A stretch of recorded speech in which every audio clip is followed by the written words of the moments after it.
Assalamualaikum warahmatullahi wabarakatuh.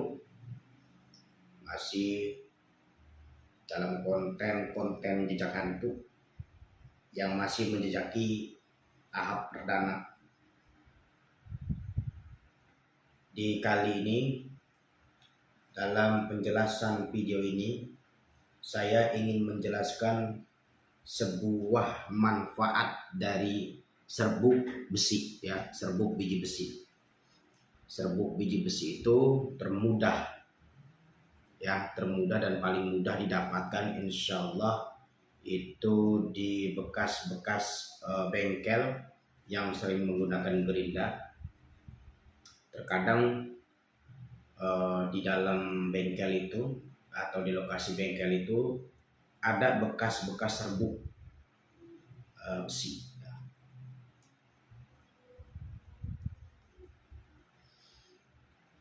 Nah, serbuk-serbuk besi ini justru dapat dimanfaatkan, dapat dimanfaatkan secara spiritual yang bukan hanya membawa kemanfaatan diri, tetapi juga untuk kemanfaatan banyak orang, untuk kemanfaatan banyak orang.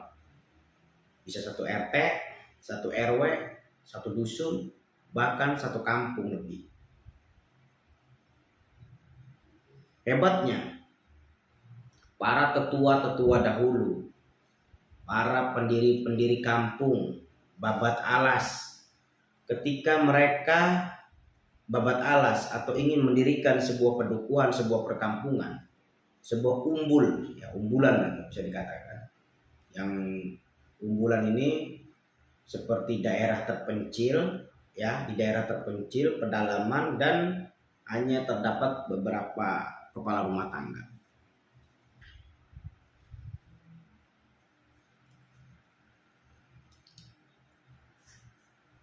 Perlu diketahui bahwasannya hebatnya para tetua-tetua kita dahulu, para sepuh-sepuh pendiri pedukuhan, babat alas, ketika beliau tadi berniat mendirikan suatu perkampungan, itu yang dipikirkan bukan hanya masalah dirinya, tapi bagaimana ke depannya, masa jangka panjangnya, bagaimana anak keturunan saya, bagaimana dengan cucu-cucu saya, bagaimana dengan masyarakat sekitar, bagaimana dengan penduduk atau warga yang tinggal di kampung saya.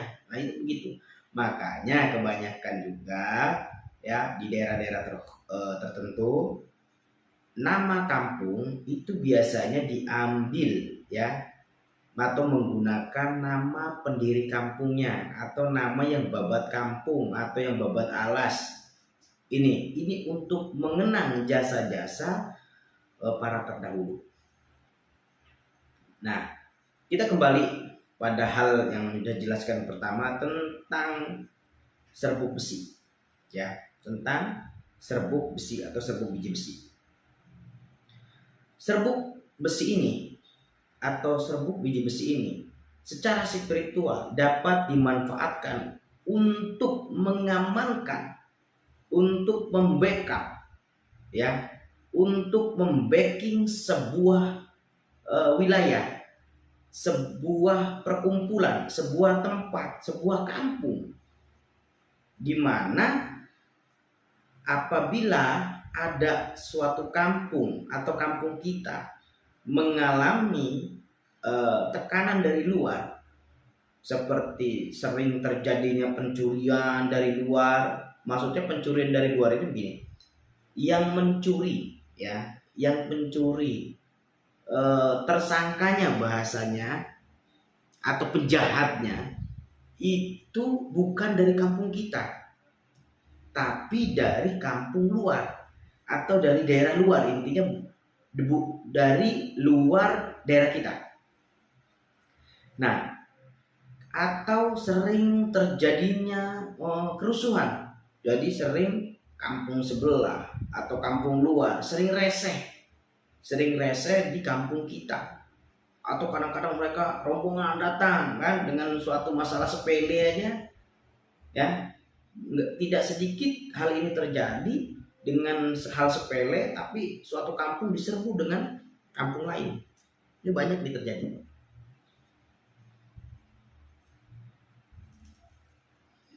Inilah yang seharusnya kita berpikir bagaimana kampung kita aman. Pertama, tentu kita berkoordinasi dengan para pamong, para aparat desa, ya, seperti RT, RW, kadus, mungkin dan lurah atau kepala desa, bermusyawarah juga dengan anak-anak muda, dengan sepuh-sepuh, dengan orang tua, tokoh adat, tokoh agama, ya, tokoh pemuda, tokoh masyarakat. Juga kita harus melibatkan para kepolisian, baik dari Babin Kaptipmas, ya, atau Babinsa misalnya, atau kita melakukan ronda, ya, seperti pos kamling harus digiatkan kembali. Ini adalah seperti pos kamling ini banyak sudah tergeser, ya, sudah tergeser. Padahal ini adalah salah satu kearifan lokal dari dulu. Kearifan lokal. Kenapa dengan adanya siskamling? Jadi siskamling itu biasanya di Benua itu yang kita ambil, ya, sisi positifnya adalah kenyamanan di antara kita masing-masing. Kan itu berjadwal tuh, ada sip-sipan bahasanya. Malam Sabtu, malam Minggu, malam Senin dan seterusnya. Ini jadwal si ini, jadwal si ini, jadi itu terjadi di pos ronda. Mereka kumpul, mereka bisa bercanda, ya, mereka bisa lebih penuh toleransi dan kebersamaan dalam kekeluargaan satu kampung. Ini seharusnya digiatkan, ini, ya, seharusnya digiatkan. Nah, kemudian secara spiritual tadi, biji besi yang sudah kita dapatkan, berapa banyaknya, Kang? Banyaknya tidak usah banyak-banyak, secukupnya saja. Satu genggam, oh bagus. Kurang misalnya setengah genggam, lumayan bagus. Lumayan bagus, tidak usah banyak-banyak. Diperkirakan yang minimal 3 sendok, ya. 3 sendok makan untuk takarannya, 3 sendok makan tuh. Nah, kemudian serbuk ini tadi kita tirakati. Jadi tidak bisa langsung digunakan, tidak. Kalau langsung digunakan tidak mengandung hal spiritualnya. Jadi biji besi hanyalah sebuah syariat nyata, kemudian kita padu dengan doa. Apa doanya? Ya, saya ngopi dulu, ya.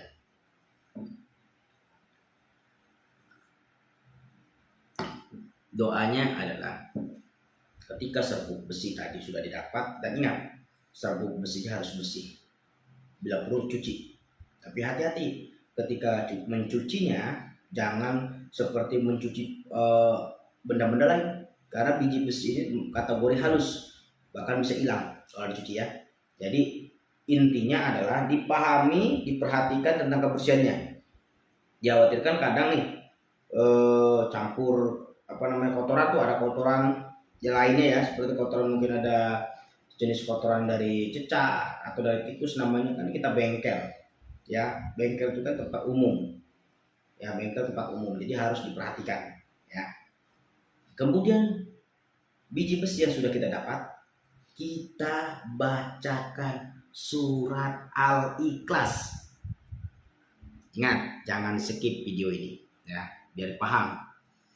Karena kebiasaan kita ingin ilmu tapi di skip. Insya Allah nih, insya Allah khususnya yang mengenal saya, ya, atau yang belum mengenal saya, bisa di kolom komentar minta nomor handphone saya atau nomor WA saya, agar di dalam penjelasan konten saya, penjelasan video saya, ya, dapat intinya bersanad langsung. Walaupun sebenarnya saya ikhlas lillahi ta'ala. Kenapa? Selama kita memang di dalam konten ini ada kemanfaatan, ya, dan tidak ada unsur-unsur penipuan, maka silakan ambil manfaatnya. Apabila tidak ada manfaatnya, tetap ngopi dilanjut, persaudaraan dan silaturahmi tetap lanjut. Serbuk besinya dibacakan surat Al-Ikhlas. Berapa banyak Kang? Berapa sanggupnya Anda untuk membaca surat Al-Ikhlas? 100, 121, 313, 333, 444, 666, 777, 999, atau 1000 kali. Cukup 1 kali dulu. Tinggal pilih. Diulang lagi.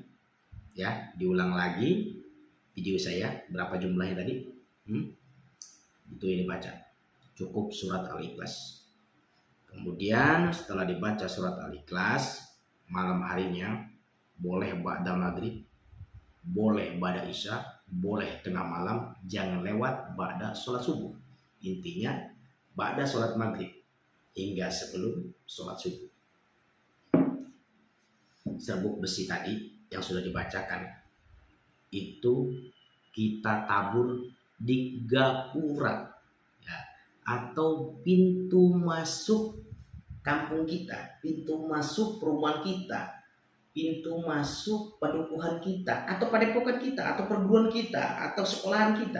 Tidak jadi masalah. Tidak, bukan hanya berlaku untuk sebuah perkampungan. Misal kita punya suatu majelis, kita punya suatu lembaga, kita di dalam punya gerbang ya, atau pintu masuk.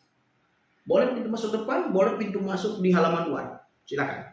Dan sebelum menaburnya, baca lagi surat Al-Ikhlas 11 kali dan memohon pertolongan Allah Subhanahu wa taala.